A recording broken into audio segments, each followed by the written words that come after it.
ಪರವಾಗಿ ಮಾತಾಡುವಂತ ಸ್ವಾಮೀಜಿಗಳನ್ನ ಮಠದಿಂದ ಅಂದ್ರೆ ಅವ್ರನ್ನ ಬದಲಾವಣೆ ಮಾಡಬೇಕು ಅನ್ನೋ ನಿಟ್ಟಿನಲ್ಲಿ ನೋಡ್ರಿ ಹಂದಿಗಳ ಬಗ್ಗೆ ನಾನು ಪ್ರಶ್ನೆ ಕೇಳ್ಬೇಕ. ಹಂದಿ ಇದ್ದಂಗೆ ಅದು. ಇದೇ ಕೂಡಲ ಸಂಗಮ ಸ್ವಾಮಿಗಳ್ನ ಯಾರ್ಯಾರು ದಿಲ್ಲಿ ಕರ್ಕೊಂಡು ಹೋಗ್ಯಾರ ಅವ್ರ ಮಕ್ಕಳಿಗೆ ಅವ್ರ ಹೆಂಡ್ರಿಗೆ ಟಿಕೆಟ್ ಕೊಡ್ಲಿಕ್ಕೆ.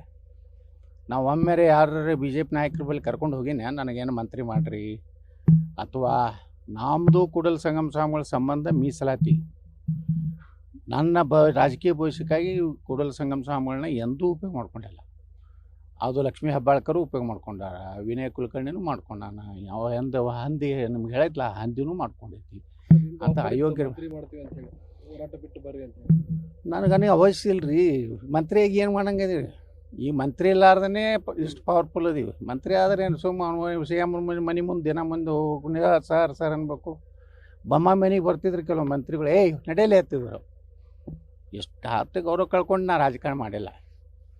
ಅದೇನು ಅವಶ್ಯನೂ ಇಲ್ಲ. ಅಷ್ಟು ಗೌರವ ಕಟ್ಕೊಂಡು ಅದು ಮಂತ್ರಿಯಾಗಿ ಒಂದಿಟ್ಟು ಲೂಟಿ ಮಾಡಿ ನಮಗೇನು ಅಷ್ಟು ಏನು ತಪ್ಪೇನಾಯ್ತು ರೀ? ಯಾವ್ರಿ ಅವ ತೆಗ್ಯಾವ? ನಾವು ಒರಿಜಿನಲ್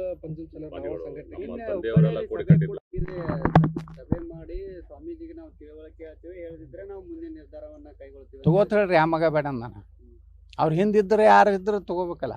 2028ಕ್ಕೆ ಯತ್ನಾಳ್ ಅವರು ಗೆದ್ದು ಬರ್ಲಿ ಅದನ್ನ ತಿರುಕನ ಕನಸನ್ನ ಕಾಣ್ತಿದ್ದ. ನೀವು ಆ ಹಂದಿಯ ಪ್ರಶ್ನೆಗಳಿಗೆ ಉತ್ತರ ಹೇಳುವುದಿಲ್ಲ, ದಯವಿಟ್ಟು ಕೇಳಬೇಡ್ರಿ.